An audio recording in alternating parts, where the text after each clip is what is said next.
স্বচ্ছ ভাৰত অভিযানৰ অন্তৰ্গত স্বচ্ছতাই হে সেৱা নামৰ কেন্দ্ৰীয় চৰকাৰৰ এটি আঁচনিৰ অধীনত শিঙিমাৰী মহম্মদ আলী উচ্চতৰ মাধ্যমিক বিদ্যালয়ৰ NSS ইউনিট গোটৰ স্বেচ্ছাসেৱক সেৱিকাসকলে যোৱাকালিৰ পৰা শিঙিমাৰী অঞ্চলৰ বিভিন্ন ঠাই পৰিষ্কাৰ পৰিচ্ছন্ন কৰি স্বচ্ছতা সেৱা আগবঢ়াই আহিছে। 3 দিন ধৰি একেৰাহে স্বচ্ছতা সেৱা আগবঢ়াই আছে। আজি দেখা গ'ল শিঙিমাৰী প্ৰাথমিক স্বাস্থ্য কেন্দ্ৰটোৰ চৌহদৰ সমীপৰ বিভিন্ন ঠাইত চাফাই অভিযান, বিভিন্ন ঠাইডোখৰ পৰিষ্কাৰ পৰিচ্ছন্ন কৰে। শিঙিমাৰী মহম্মদ আলী উচ্চতৰ মাধ্যমিক বিদ্যালয়ৰ NSS ইউনিট গোটটোক স্থানীয় সচেতন ৰাইজ ও স্বাস্থ্যকেন্দ্ৰৰ কৰ্মচাৰীসকলে প্ৰশংসা কৰা পৰিলক্ষিত হয়। এনে কৰ্মৰ ফলত সমাজ আৰু দেশৰ কাৰণে ভাল বুলি কয়। আজি পোনপ্ৰথমে শিঙিমাৰী মহম্মদ আলী হাইস্কুলৰ পৰা অহা সমূহ শিক্ষাগুৰু তথা ছাত্ৰ ছাত্ৰীক প্ৰথমে আমি শিঙিমাৰী প্ৰাথমিক স্বাস্থ্য কেন্দ্ৰৰ পৰা ধন্যবাদ জ্ঞাপন কৰিছোঁ।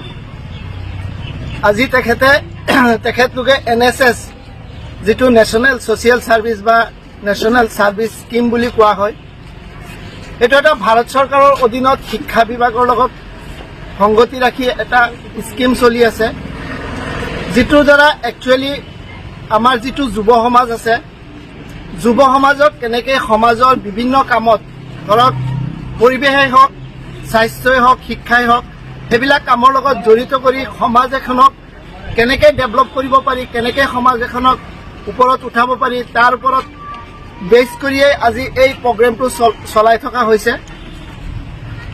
আৰু এটা বহুত ডাঙৰ কথা এইটো প্ৰগ্ৰেমৰ লগত জড়িত আছে, যিটো মানে কি আমাৰ যিটো যুৱ সমাজ, আজি সকলো স্কুলৰ ষ্টুডেণ্ট যিবিলাক আমাৰ দেশৰ ভৱিষ্যত, সিহঁতে কেনেকৈ সমাজ এখনক বিভিন্ন দিশত কেনেকৈ ডেভেলপ কৰিব, সেইটো ডেভেলপ কৰিব গৈ নিজৰ যিটো দায়িত্ব, নিজৰ যিটো আত্মবিশ্বাস, নিজে যিটো যেনেকৈ লিডাৰশ্বিপ ল'ব পাৰিব, সেইখিনি কৰিব গৈ নিজকে একচুৱেলি ডেভেলপ কৰাৰ এটা প্ৰয়াস এইটো কৰি থকা হৈছে এইটো স্কিমৰ আণ্ডাৰেদি।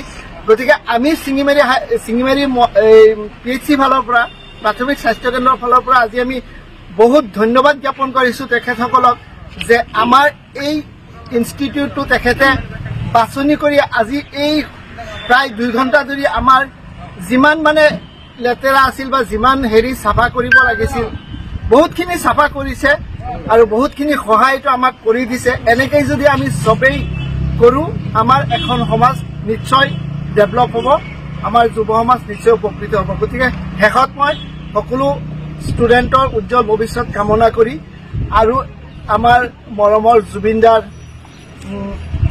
শ্ৰদ্ধাঞ্জলি জ্ঞাপন কৰি মই বক্তব্য সামৰিছোঁ।